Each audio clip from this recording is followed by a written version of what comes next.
दूसरा वलीमा हज़रत सफ़िया रज़ियल्लाहु अन्हा से जब आपने निकाह किया, ये हज़रत सफ़िया जो हैं ये हुई बिन अख्तब की बेटी थी और वो खैबर में आबाद कबीला बनु कुरैज़ा और बनु नज़ीर के सरदार थे। जब खैबर के यहूदियों से मुसलमानों की जंग हुई और अल्लाह ताला ने उसमें मुसलमानों को फ़तह दी तो सफ़िया क़ैद होकर आप सल्लल्लाहु अलैहि वसल्लम की मिल्कियत में आईं।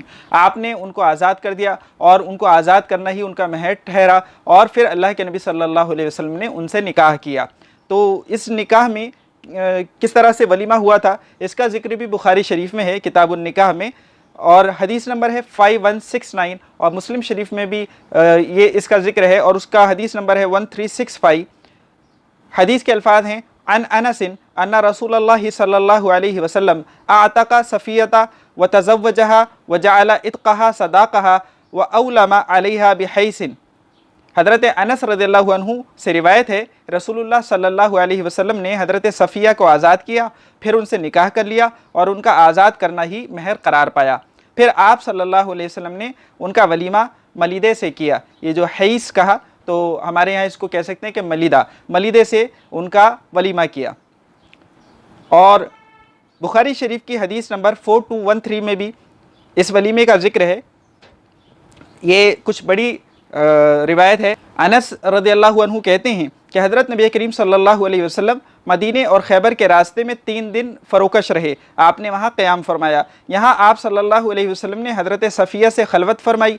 मैंने आप सल्लल्लाहु अलैहि वसल्लम के वलीमे में मुसलमानों को बुलाया।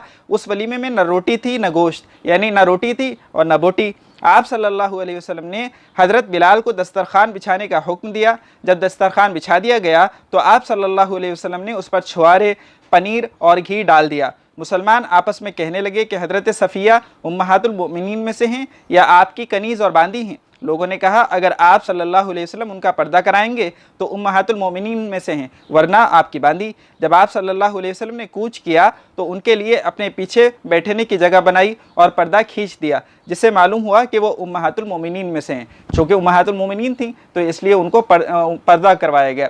अगर बांदी होती तो उनको पर्दा करवाने की ज़रूरत नहीं थी। तो यही सहाबा कह रहे थे आपस में कि देखते हैं कि ये जिनसे निकाह किया गया है तो ये हुजूर की बांदी हैं या उम्महातुल मोमिनीन में से हैं। तो जब हुजूर सल्लल्लाहु अलैहि वसल्लम ने उनको अपने साथ बिठाया और उनके लिए पर्दा किया तो इससे मालूम हुआ कि वो भी उम्महातुल मोमिनीन में से हैं।